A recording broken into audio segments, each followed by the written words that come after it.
Deixa eu fazer uma pergunta aqui para a igreja. Quais foram as consequências do pecado de Adão? A morte física. O que mais? A morte espiritual. O que mais? Dores o que? Físicas. Vocês estão falando de duas consequências. Vocês estão dividindo em consequências físicas e espirituais, não é isso? Mas o homem é o quê? Corpo, alma e espírito, certo ou não? Já falamos de consequências para a carne e para o espírito. E para a alma? O que o homem passou a ter no seu coração que ele não tinha antes? Eu falei medo, alguém falou medo, insegurança, o que mais? Culpa, a ausência, carência de amor, tudo isso é verdade ou não? Desespero, falta de esperança, angústia, rancor, ansiedade. Vocês conhecem bem, né? Essas coisas dá para ficar o dia inteiro aqui falando dessas coisas. Dá ou não dá? Por quê? Porque tudo isso é consequência de um mundo que subtrai, que toma, que trai, que promete e não cumpre. E essa é a história do homem. Você nasce observando coisas ruins. Os pais, os amigos, os professores, o mundo, ele provoca em nós lacunas que só se acrescentam a cada dia. Por que eu estou dizendo isso? Porque foi isso que Jesus sentiu. E lá no Getsêmani, ele resgatou o homem completamente. Amém ou não? A completude disso se dá na cruz. Mas lá, através da sua decisão, começa a obra de redenção de Jesus, que se completa na cruz. E eu quero mostrar para vocês o nível desta redenção. 1 Tessalonicenses capítulo 5, versículo 23. Abra a sua Bíblia. E aqui está o propósito de Deus para a sua vida e a amplitude da obra de Jesus. O mesmo Deus da paz vos santifique em tudo. O vosso espírito, alma e corpo sejam conservados íntegros e irrepreensíveis na vida do nosso Senhor Jesus Cristo, na vinda do nosso Senhor Jesus Cristo. Amém ou não? O que ele está falando? Ele está falando de corpo, alma e espírito.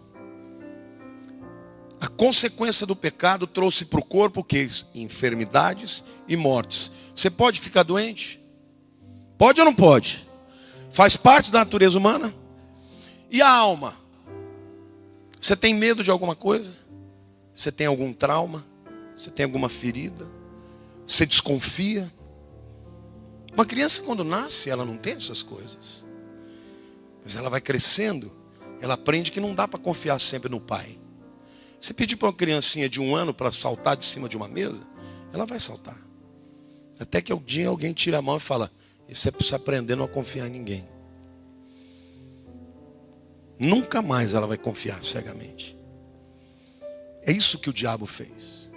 E no espírito trouxe condenação.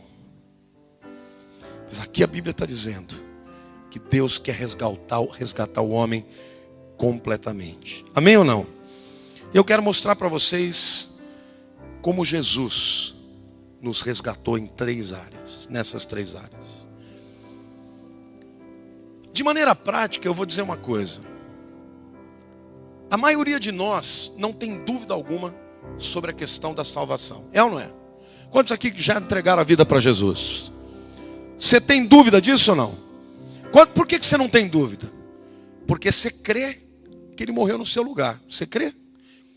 Mas quando a gente fala que Jesus morreu e levou sobre si as nossas enfermidades, a gente fica, mas será? Quando você fala esse, mas será? É do mesmo jeito que uma pessoa que não entregou a vida para Jesus fala, mas será? Se uma pessoa chega para você e fala, é muito fácil ser crente assim. Ele morreu e só isso que tem que fazer para ser salvo? A pessoa não entende. Ela tem dúvida. Por isso que ela precisa nascer de novo. Agora, se você quer andar e quer experimentar no seu corpo a cura de Jesus, você tem que crer do mesmo jeito que você crê que este sangue perdoa os seus pecados. Amém ou não? Então aqui a Bíblia está dizendo que Ele levou sobre si as nossas enfermidades. Quem nunca foi humilhado? Quem nunca foi desprezado? Quem nunca foi rejeitado? Jesus foi isso tudo. Sabe para quê? Para redimir a sua alma. Satanás, ao longo da sua história, ele vai tecendo uma linha na qual ele vai agregando valor e acrescentando cada vez mais feridas e mortes e decepções, para que a tua alma fique atemorizada. Quantas pessoas olham para si mesmas e têm uma imagem distorcida de si, sabe por quê? Por causa daquilo que os homens disseram, por causa daquilo que os inimigos espirituais fizeram na alma. Hoje eu quero dizer para você, tudo isso você pode lançar na cruz do Calvário. Jesus te redimiu na alma também. Jesus veio para libertar os quebrantados de alma. Mas em último lugar, Ele morreu para cancelar os seus pecados.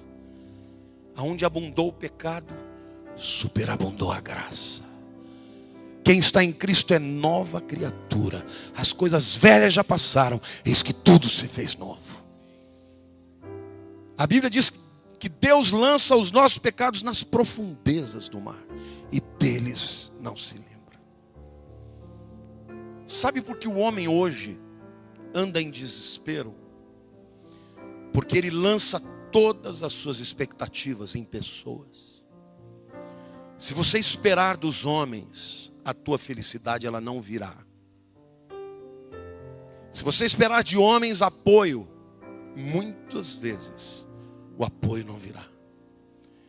Mas se você espera no Senhor, a Bíblia diz: entrega o teu caminho ao Senhor, confia nele e tudo Ele fará. Mas eu quero terminar essa palavra contando um mistério, que eu chamo de mistério no Getsêmani. Jesus já estava se preparando para aquilo que ia acontecer na cruz. Ele estava chamando os seus discípulos, e certamente você vai lendo o texto, você percebe que ele está falando da luta que ele está tendo, e até provavelmente deve ter tido uma conversa mais franca com os discípulos sobre o que ia acontecer. Mas aí é o que eu acho mais tremendo nessa história. Lá em João, capítulo 14, versículo 30,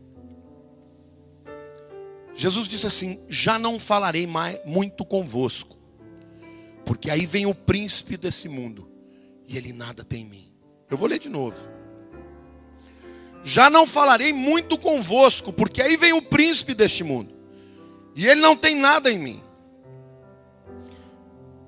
O que dá a entender aqui que Jesus não queria que Satanás ouvisse a conversa que eles estavam tendo. E quando você vai lá para 1 Coríntios capítulo 2, versículo 8, a gente lê o seguinte: sabedoria essa que nenhum dos poderosos desse século conheceu, porque se a tivessem conhecido, jamais teriam crucificado o Senhor da glória. Em outras palavras, Jesus está ali conversando com os seus discípulos e abrindo o coração sobre o que ele ia enfrentar. E aí ele diz assim: está vindo aí o príncipe desse mundo. Onde ele estava? Ele tinha tomado o coração de Judas. Satanás, o próprio Satanás, entrou em Judas. E ele vai chegando, e Judas é aquele que beija Jesus para lhe falar, para falar para os soldados quem era Jesus. Porque Jesus não era conhecido do povo de Jerusalém. A maior parte do tempo ele ficou na Galileia. Quando ele percebe que Satanás está chegando no corpo de Judas, ele fala para os discípulos: vamos mudar de assunto. Está vindo aí o príncipe desse mundo, e eu não tenho nada com ele, eu não quero que ele ouça. E o texto de Coríntios nos mostra isso, que se os sábios desse mundo, os poderosos, esta palavra poderosos fala também dos demônios e dos principados e potestades. Se eles soubessem o que está por detrás, eles jamais teriam crucificado Jesus. Meus queridos, o diabo, lá no jardim do Éden, ele enganou Adão. Deus disse que se você comer você vai morrer. Vai nada, é mentira. Mais uma vez o diabo está vindo agora para enfrentar, mas não o primeiro Adão, o segundo Adão, que é Jesus. Na cabeça do diabo, olha que tremenda essa revelação. Ele achava que levando Jesus à morte ele ia vencer. O que ele não sabia é que quando Jesus morreu, é que ele foi derrotado. E a Bíblia diz que se eles entendessem, jamais eles teriam crucificado Jesus. Em outras palavras, querido, Deus está sempre à frente do diabo. O diabo tem as suas estratégias. Ele procura destruir a obra de Deus e ele faz de tudo. E ele pode ser muito inteligente, mas diante de Deus ele é nada.